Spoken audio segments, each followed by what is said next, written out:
ভালো মানুষ বিএনপি করে, জামাত করে, চরমনাই করে, যেই দল করুক, যদি ভালো নেতা হয়, ভালো মানুষ হয়, তার পিছনে থাকেন, তাকে শক্তিশালী করুন, তার মাধ্যমে সমাজ পরিবর্তন হবে। আমি বলছি না সবাইকে গণ অধিকার পরিষদ করতে হবে, ছাত্র যুব শ্রমিক অধিকার পরিষদ আমাদের সংগঠনই করতে হবে। আমরা এই দুনিয়াতে ভালো, এই কথা আমরা বলছি না।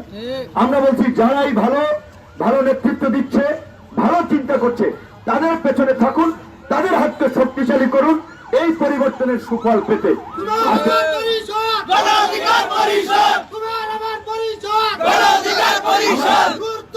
আমাদের নেতৃবৃন্দের